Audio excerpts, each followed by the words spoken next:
Salut à tous, bienvenue sur la première vidéo de Vision Masquée.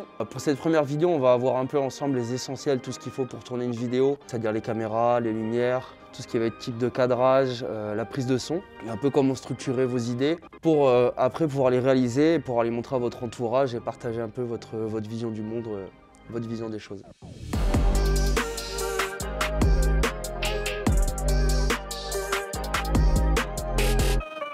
Donc d'abord un peu l'essentiel qu'il faut, ça va être bien sûr la caméra. Mais il faut savoir qu'il y a plusieurs types de caméras. La plus commune, surtout dans l'ancien temps, celle qui est en ce moment, qui a le meilleur rapport qualité-prix, ça va être les réflexes. C'est un peu ce qu'on utilisait dans le début des années 2000-2010, donc ce qui fait qu'aujourd'hui il y a un bon rapport qualité-prix. Mais voilà, l'inconvénient c'est qu'ils sont assez lourds et il y a de moins en moins de matériel adapté pour ce type de format d'appareil. Mais pour commencer, c'est un très bon début. Après, les appareils que j'utilise actuellement, les plus utilisés maintenant par les pros, par les vidéastes, par vos youtubeurs préférés, ça va être les appareils hybrides. Pourquoi? Parce qu'ils sont plus compacts, plus légers. On peut filmer en 4K, 4.2 de 10 bits, donc ça je vous expliquerai plus tard. Mais voilà, c'est-à-dire qu'on peut zoomer dans l'image sans perdre en qualité. C'est beaucoup plus léger, on peut filmer longtemps sans que l'appareil chauffe. Mais voilà, forcément les prix augmente un peu, on est sur une gamme de prix beaucoup plus élevée que sur les appareils réflexes. Mais vous avez de la chance de vivre en 2024, c'est qu'on a tous une caméra dans la poche.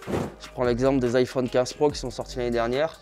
Il y a beaucoup de vidéastes qui tournent des films avec, qui les utilisent en seconde caméra. Pourquoi? Parce que c'est très compact. On peut brancher maintenant des disques durs dessus, donc stocker beaucoup de vidéos. Et on peut tourner en format log. Donc ça, pour les débutants, on en parlera dans une prochaine vidéo, mais pour faire court, c'est-à-dire que ça va être le format de vidéo qui va capter le plus d'informations et derrière nous en post-production on va pouvoir donner l'ADA qu'on veut, la couleur qu'on veut à l'image. Ce ne sera pas un rendu iPhone, on pourra s'approcher d'un rendu de caméra comme celle qui me filme actuellement. On a aussi les caméras d'action, donc tout ce que vous connaissez un peu GoPro, qui sont plus filmées dans le sport, dans les sports extrêmes, type vidéo de rallye, vidéo de ski, de skate. GoPro actuellement, tout ce qui est caméra d'action est en train de chuter parce que justement, comme je vous parlais avant, maintenant les portables comme iPhone sont un peu en train de faire chuter GoPro parce que y a la stabilisation, c'est plus compact. Et il y a un meilleur rendu maintenant sur certains iPhones que sur des GoPro à 500-600 €. N'hésitez pas à utiliser vos smartphones pour vous filmer et pour commencer à faire des créations. Et ensuite, ça va être les caméscopes, mais caméras beaucoup plus lourdes, plus utilisées pour filmer des événements, des documentaires. Mais ça sera le sujet d'une autre vidéo. On va parler de la stabilisation maintenant dans la vidéo. C'est-à-dire pour stabiliser une vidéo, vous pouvez faire comme moi actuellement, mettre un trépied. Donc pour avoir des plans fixes, c'est l'idéal. Là par exemple, j'ai 2 trépieds qui me permettent de filmer et d'avoir une image fixe qui ne bouge pas et avoir des raccords nets, de ne pas avoir de faux raccords. Ensuite, on va voir les gimbals, qu'on peut le vulgariser en disant un stabilisateur. C'est tout ce qui va être des marques comme Ronin ou DJI pour les mobiles qui marchent très bien. Là, ça va être pour les plans en mouvement, les plans d'action, les plans de sport. Avoir des plans en mouvement avec une très bonne stabilisation. Et pour les mobiles aussi, on a l'équivalent des gimbals, on a des petits DJI aussi pour si vous voulez filmer avec votre smartphone qui fait largement le taf et qui a un prix quand même beaucoup plus raisonnable. Maintenant aussi, je vais vous parler les petits accessoires qui changent un peu la vie. Donc c'est-à-dire les objectifs interchangeables, c'est avec tout ce qui est les objectifs où vous allez pouvoir changer de focale, c'est-à-dire passer du 50 mm au 70 mm sans avoir à changer d'objectif. Donc ça, c'est pour ce qu'on appelle les run and go. Si vous devez filmer un événement, quelque chose où vous devez avoir une vision différente, une focale différente sur l'événement, c'est ce qui va être l'idéal. Ensuite, il y a les filtres. Donc les filtres que vous ajoutez sur l'objectif, ça peut être des filtres ND pour gérer les hautes lumières, des filtres mixtes. Les filtres, ça va permettre de donner un peu un style au rendu de votre caméra. Après, il y a tout ce qui est batterie, chargeur, ça peut paraître con, mais c'est un peu la base. C'est-à-dire que si vous n'avez pas de batterie, il n'y a pas de vidéo. Très peu de personnes en parlent, mais il y a aussi les cartes mémoire. C'est-à-dire que maintenant on a les nouvelles cartes mémoire CF Express. Avant on n'avait que les cartes SD. Quand vous achetez une carte SD, faites bien attention, regardez la vitesse de lecture. Parce que parfois on peut être tenté d'acheter une carte SD moins chère. On se dit les 2 cartes SD sont à 128 Go, je vais prendre celle à 30 €. Mais celle à 60 €, elle pourra lire les fichiers lourds. C'est-à-dire que vous achetez une caméra très chère mais une carte SD pas assez chère. Elle ne pourra pas lire les vidéos 4K en 100 images par seconde par exemple. Et quand vous allez dérusher, faire les transferts de vos vidéos sur vos Mac, ça va prendre 2 fois plus de temps que si vous achetez une carte mémoire à peut-être 20 €, 30 € de plus. Donc sur ça, ne faites pas d'économie.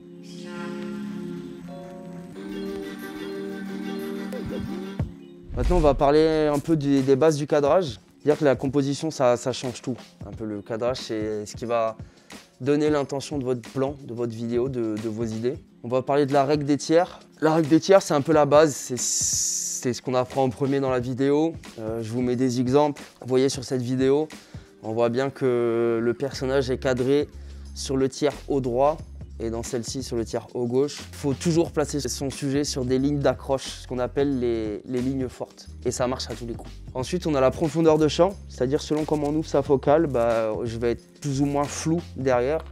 Et en fonction de vos intentions, ça peut donner des très jolis bokeh.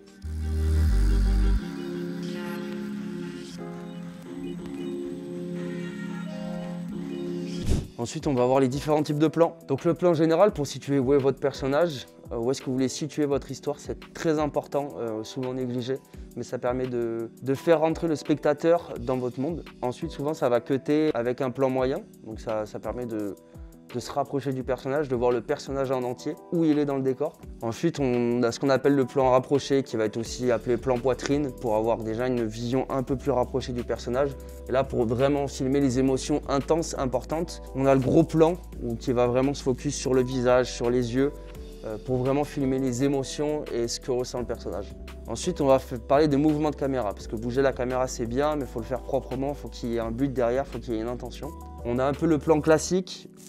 On a le plan panoramique, donc c'est-à-dire ça va consister de pavoter de la droite à la gauche ou de la gauche vers la droite. C'est le premier mouvement de caméra qu'on a vu dans le cinéma, mais il faut l'utiliser à bon escient parce que ça peut être un plan aussi très ennuyant, mais ça peut être très pratique pour situer un décor ou situer une action par exemple. On a le travelling qui est très utilisé dans le cinéma. Le travelling, ça va être un mouvement de caméra de l'arrière à l'avant ou de l'avant vers l'arrière. Ça peut être On peut faire des travelling aussi en post-prod, c'est-à-dire en zoomant légèrement ou en dézoomant légèrement.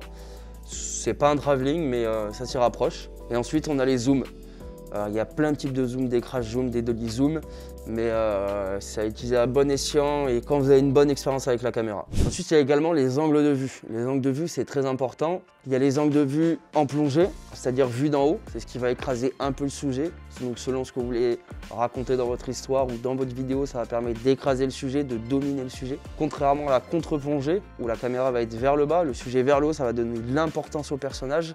Le personnage va grandir, va prendre en charisme, il va prendre en aura. L'angle subjectif, c'est un peu ce que vous pouvez voir sur certaines vidéos TikTok que beaucoup de gens adoptent maintenant avec les Ray-Ban, les métavisions. Ça permet d'avoir une vue subjective un peu comme il y a un film qui a été tourné entièrement comme ça qui s'appelle Hardcore Henry. Et voilà, c'est pour donner le point de vue du personnage.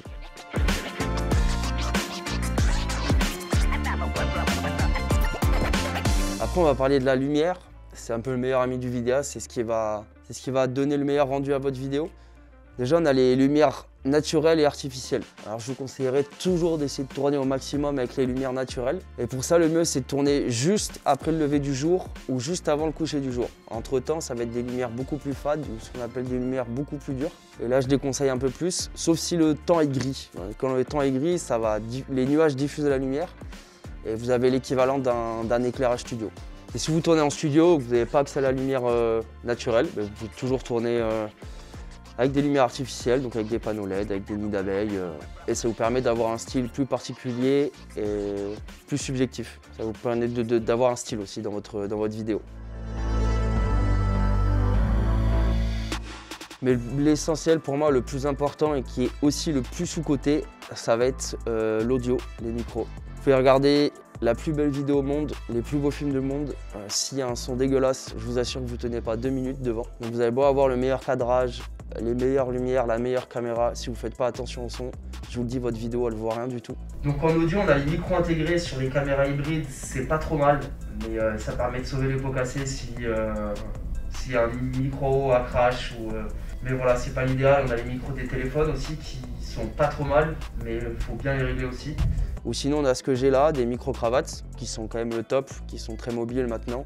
C'est un certain budget, mais ça permet de donner un rendu beaucoup plus cinématique, beaucoup plus professionnel, surtout à vos vidéos. Donc voilà, j'ai essayé de faire au plus simple possible pour cette première vidéo, pour un peu donner la direction de la chaîne. Voilà, tous les sujets qu'on a parlé en vidéo, bien sûr, on va faire une vidéo par sujet, donc c'est-à-dire qu'on va faire une vidéo beaucoup plus longue sur les caméras, sur les objectifs, sur les lumières. pour qu'on puisse après pousser vraiment les connaissances au plus loin. À vous de jouer les gars, si vous avez des questions, n'hésitez pas à les poser en commentaire. N'oubliez pas de vous abonner, de soutenir la chaîne. N'hésitez pas à partager vos créations, à nous contacter sur les réseaux et nous on repartagera tout ça. Salut les gars.